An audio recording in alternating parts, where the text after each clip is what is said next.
Hello दोस्तों, आप सभी लोगों का आप सभी के अपने परिवार यूट्यूब चैनल एजुके नितेश में स्वागत है। एक समय में हमारी दुनिया में डायनासोर का राज था। वे चलते थे जहां हम चल रहे हैं। इसी हवा में सांसें ली, इसी धरती पर लड़ाइयां लड़ी। लेकिन पृथ्वी पर मानव की उत्पत्ति कब और कैसे हुई? मानव का जन्म कब हुआ? ये अपने आप में सोचने की बात है। बड़े विचित्र डायनासोर ने करीब 14 करोड़ सालों तक इस धरती पर राज किया। डायनासोर की कई हजार प्रजातियां थी। इनमें से कई शाकाहारी थे तो कुछ मांसाहारी, और कुछ डायनासोर बहुत शांत स्वभाव के थे और कुछ डायनासोर बहुत ही हिंसक और खतरनाक थे।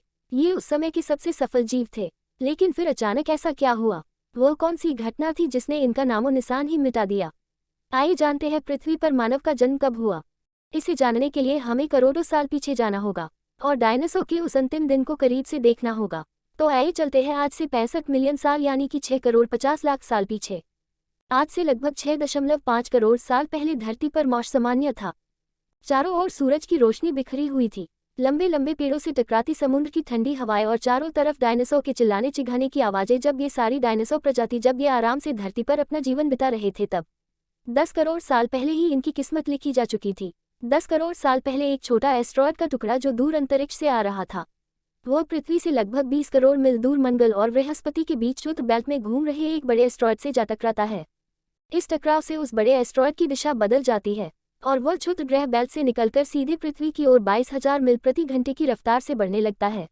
जब ये एस्ट्रॉयड पृथ्वी से 3,84,000 किलोमीटर की दूरी पर था, तब शायद धरती से डायनासोर का अंत न होता यदि यह एस्ट्रॉयड पृथ्वी के उपग्रह चांद से टकराता। लेकिन नियति को कुछ और ही मंजूर था। मानव का जन्म कब हुआ?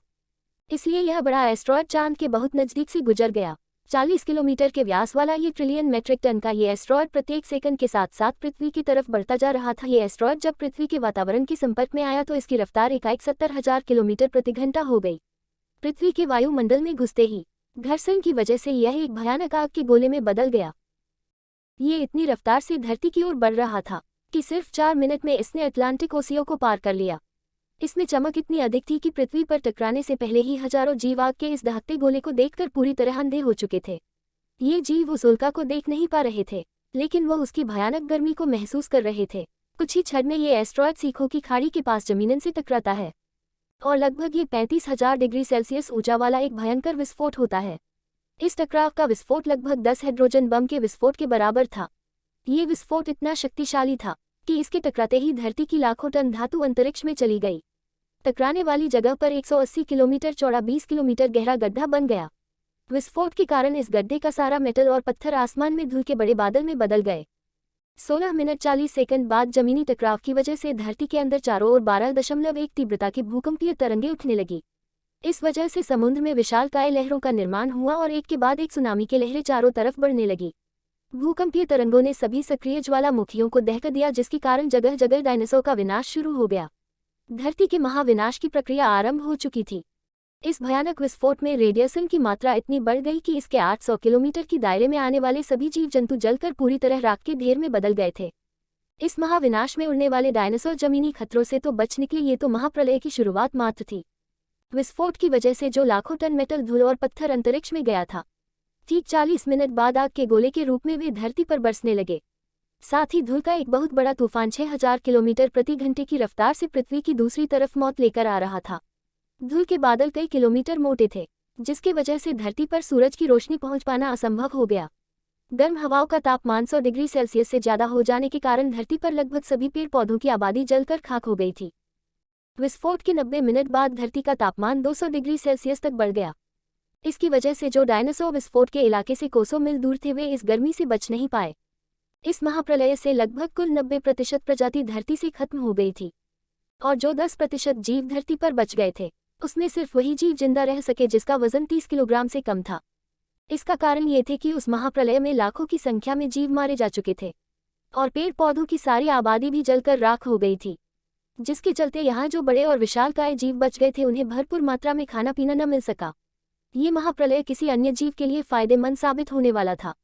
धरती पर डायनासोर का अंत एक छोटी प्रजाति के लिए एक सुनहरा अवसर लेकर आया और वह प्रजाति थी मेमल्स की। मेमल्स क्या थे, कैसे बच गए महाप्रलय से?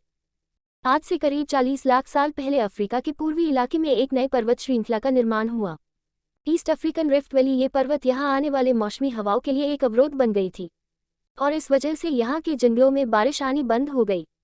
यही इसी जंगल में रहते थे। एप्स ये पेड़ के ऊपर रहते थे, जहाँ उनको खाने की कोई कमी नहीं थी। इस वजह से ये हमेशा पेड़ों पर ही रहते थे। लेकिन अब यहाँ समय के साथ साथ सूखा पड़ने लगा। बिना बारिश के जंगल पूरी तरह साफ हो गए। एप्स के लिए खाने की समस्या उत्पन्न हो गई। खाने की तलाश में इन्होंने ने पेड़ों से उतरने का निर्णय लिया। जो थे आदिपिथेकस रामिडस, ये हमारे पूर्वज थे जिन्होंने बहुत बड़ा निर्णय लिया था। इनका दिमाग एक संतरे जितना बड़ा था और आकार में 4 फीट लंबे होते थे। कई हजार सालों के विकासकरण के बाद हमारे पूर्वज अब 2 पैरों पर चलने लगे। इससे ऊर्जा कम खर्च होती थी और ये चलते हुए भी खा सकते थे। अब इनका दिमाग भी तेजी से बढ़ रहा था। ये धीरे धीरे होशियार बन रहे थे। समय के साथ साथ विकास की प्रक्रिया चलती रही। हमारे पूर्वज धीरे धीरे विकसित होने लगे और इनका दिमाग भी धीरे धीरे बड़ा होने लगा।